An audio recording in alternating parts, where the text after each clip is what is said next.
Ciao ragazzi, qui è Easy Axi. Benvenuti nel 10° episodio della Paccarriera, la carriera dove il mercato viene deciso dai pacchetti dell'Ultimate Team. Siamo in Serie A con la Sampdoria e ci eravamo lasciati con questa classifica che ci vede in ottava posizione, con davanti diverse squadre ma tutte abbastanza vicine. Ma in realtà siamo concentrati maggiormente dietro al momento, anche se la salvezza sembra ormai cosa fatta, visto che abbiamo 18 punti di vantaggio sul Parma che occupa la terzultima posizione in classifica. L'ultima partita di dicembre sarà contro la Roma, prima di andare ad aprire i nostri pacchetti per cercare di rafforzare la squadra. A gennaio avremo poi la partita col Bologna e la settimana successiva giocheremo nuovamente contro la Roma, questa volta in casa. La partita di Coppa e quella col Cagliari ve le riassumerò invece a fine video. Vi presento quindi la Roma, che gioca con una difesa a 3 ed almeno da questa schermata non sembrerebbero esserci grosse novità nell'11 iniziale e nella rosa che già conosciamo. La Roma solitamente gioca col tiki-taka e gestisce bene il pallone, in modo tale da rischiare meno anche in fase difensiva. Occupa al momento il terzo posto e giocare all'Olimpico non sarà per niente facile. Per questa partita confermiamo tutti i titolari o quasi, perché De Paoli è stanco e quindi partirà dalla panchina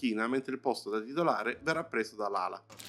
The atmosphere is building as two sides worthy of the biggest stage get ready to clash in front of a packed stadium. All the action here on EA TV. È tutto pronto per cominciare all'Olimpico e saremo noi a battere il calcio d'inizio, con Tutino che mette in gioco il pallone. Passano pochi minuti e Samuelino, una delle vere novità della Roma, si avventura in dribbling nella nostra area. Nessuno riesce a fermarlo se non Silvestri, che riesce a parare il suo tiro. Proviamo a rispondere in contropiede con Tutino, che pesca l'inserimento di Tella, ma il nostro trequartista deve combattere contro le trattenute d'esperienza di Hummels ed una volta entrato in area non riesce a centrare la porta ed impensierire Svilar. È ancora Lino a scappare sulla sinistra, ma stavolta preferisce passare al centro per Baldanzi. Per fortuna il tiro che ne esce è centrale e Silvestri riesce ad avviare. Azione insistita della Roma che continua a fare passaggi in area a pochi metri dalla porta. Alla fine arriva il tiro che viene parato da Silvestri, ma sulla ribattuta il più veloce ad arrivare è Soulé che porta avanti la Roma poco dopo il 30°. But it's in at the second time of asking.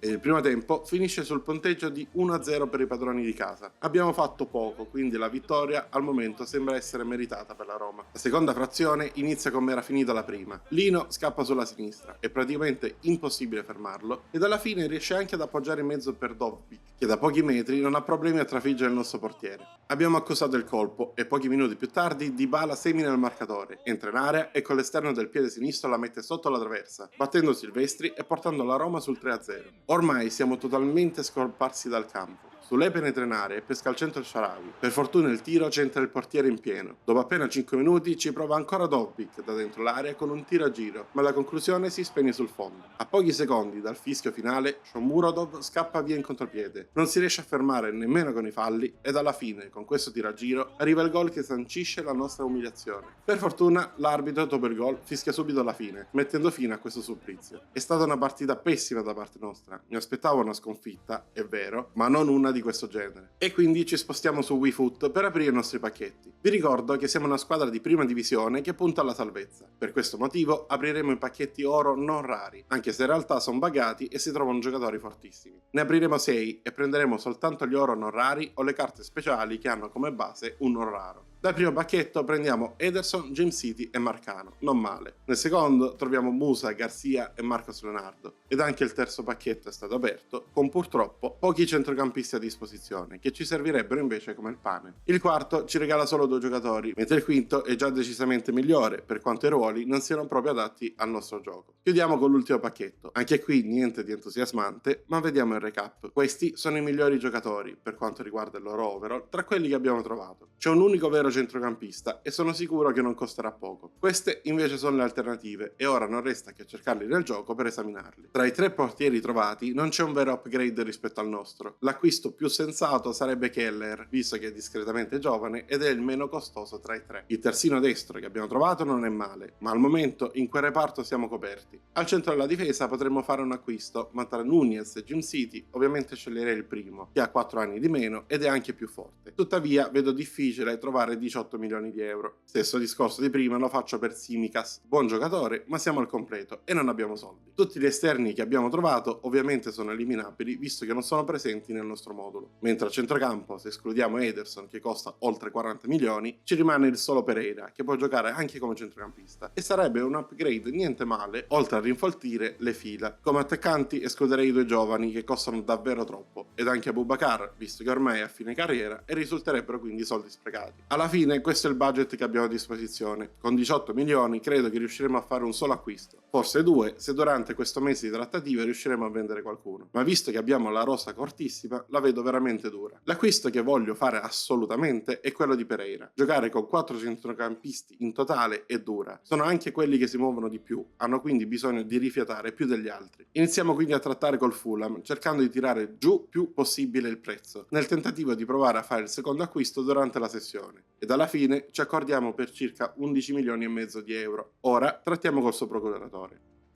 Anzi, a quanto pare una procuratrice, ed è pure tosta, visto che questa trattativa è stata complicatissima. L'accordo finale è per un ruolo cruciale, 3 anni di contratto a 52.000 euro a settimana, con anche un bel bonus alla firma. Avrei preferito pagarlo meno, ma il suo contratto attuale è decisamente più alto di quello che gli stiamo offrendo. E quindi Andreas Pereira diventa ufficialmente un giocatore della Sampdoria. Qualche giorno più tardi ci aspetta il Bologna, un Bologna che si schiera col 4-3-3, in cui spicca maggiormente sicuramente il loro trio d'attacco. Ndoye e Bernardeschi su tutti, anche se vedo dato in panchina Wind che secondo me meriterebbe la maglia da titolare più di Dallinga. Tuttavia il Bologna sta faticando e al momento si trova in 16ª posizione, dopo che nelle ultime 5 partite è riuscito a portare a casa solo 4 punti. È una buona occasione per noi per tornare subito alla vittoria. La formazione iniziale che ho scelto vede Ngoi titolare al centro della difesa, mentre Stanis agirà con Tella alle spalle di Totino. Esordio dal primo minuto per Pereira perché voglio subito metterlo alla prova.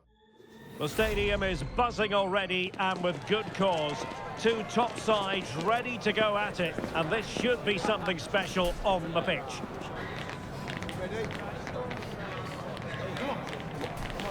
It's live next on EA TV.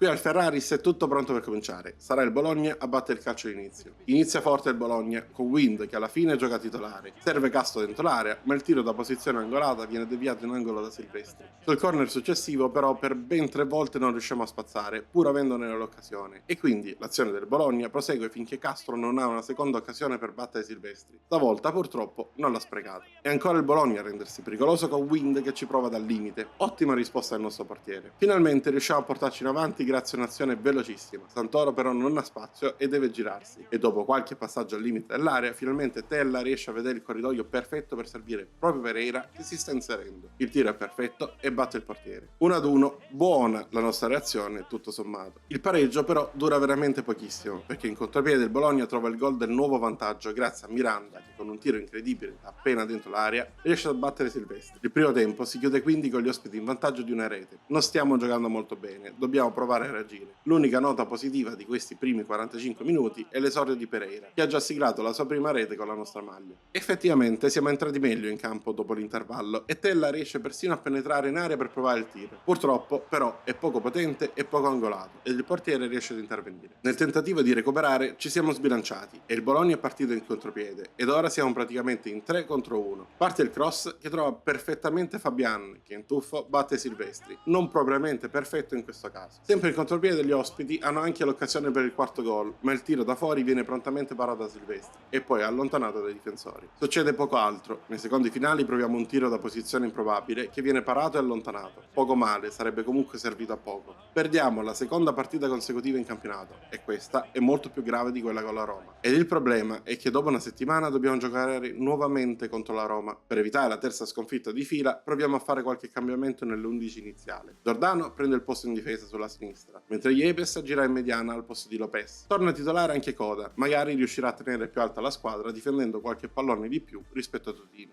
High octane football, we can virtually guarantee it. Two quality sides ready for battle. I nostri tifosi sono caldi, non vedono l'ora di vedere la reazione della squadra a due delle peggiori partite della mia gestione. La Roma fa partire il gioco, cerchiamo di portare a casa dei punti. Ed è ottimo il nostro inizio, con 2 passaggi siamo riusciti a liberare Tella davanti a Svilar. Ed il trequartista rimane lucido fino alla fine, battendo il portiere con un ottimo tiro d'interno, prima di andare a festeggiare sotto i tifosi con tutta la squadra. E non è finita qui, pochi minuti più tardi, con un'azione tutta di prima, riusciamo a liberare Coda in area. Anche lui è solo, e non deve fare altro che battere Svilar. Un gioco da ragazzi per il nostro attaccante, che torna a segnare dopo qualche partita in cui non ha giocato. Prova a reagire la Roma in contropiede, ma Baldanzi preferisce tirare invece che passare a Dobbik tutto solo, e Silvestri riesce a intervenire sul tiro a giro mantenendo il nostro vantaggio a 2 reti, alla fine del primo tempo, che arriva proprio in questo momento. Partita perfetta fino ad ora, per tutta la squadra. Dobbiamo solamente continuare così per altri 45 minuti. Prova a partire fortissimo la Roma, che tenta subito di impegnare Silvestri con un tiro da fuori, ma il portiere è attento e riesce a deviare il tiro in angolo. Reazione immediata da parte nostra con Coda che entra in area, ma il tiro d'interno è troppo forte e si alza sopra la traversa. Non passano molti minuti e Coda riceve di nuovo la palla al limite dell'area. Stavolta preferisce non tirare e servire nuovamente Tella, che tutto solo davanti a Svilar ha il tempo di caricare il tiro che mette il sigillo sulla nostra vittoria. E 3-0 per noi. Negli ultimi secondi di partita ci facciamo trovare un po' scoperti e Lefebvre riesce a penetrare in mezzo ai difensori e davanti al portiere non sbaglia, rendendo il risultato meno amaro per i suoi. A goal, but will it be purely... Ma ormai è troppo tardi, finisce la partita e la vendetta nei confronti dei giallorossi è arrivata, sperando che sia di slancio per le prossime partite che ci attendono. Non ci sono ancora novità dal mercato, quindi giochiamo in Coppa Italia contro la Salernitana. Dopo il loro momentaneo vantaggio riusciamo a trovare il pareggio grazie ad un'uscita totalmente sbagliata del loro portiere, che spalanca la porta a Totino. Dopodiché siamo solo noi in campo e Tella riesce a portarci in vantaggio con questa conclusione potentissima. It's in! A well... Chiude i giochi Tutino con questo tiro a giro che ci porta al turno successivo. Nel fine settimana invece giochiamo a Cagliari, una partita che sembrava semplice ed invece si è rivelata complicata. Tuttavia i 3 punti sono arrivati lo stesso grazie a questo rigore guadagnato, tirato e segnato da Pereira, che fino ad ora ha dimostrato di valere ogni centesimo speso per acquistarlo. C'è una novità dal mercato, ma è una trattativa in uscita. Ferrari, dopo aver preso la maglia da titolare, ci lascia e dalla trattativa riusciamo a guadagnare 1.300.000 euro. In classifica rimaniamo nella stessa posizione in cui avevamo iniziato l'episodio, nonostante quei 2 stop che abbiamo avuto durante questo mese di gennaio. Zitto zitto, il Torino è ancora lì, anzi ha guadagnato altre posizioni ed ora è in terza, a contendere lo scudetto al Milan insieme ai rivali di sempre della Juventus. Ma per oggi è tutto, il video è andato per le lunghe, ma spero che vi sia piaciuto. Se così fosse lasciate like ed iscrivetevi per tanti nuovi contenuti, noi ci vediamo al prossimo video.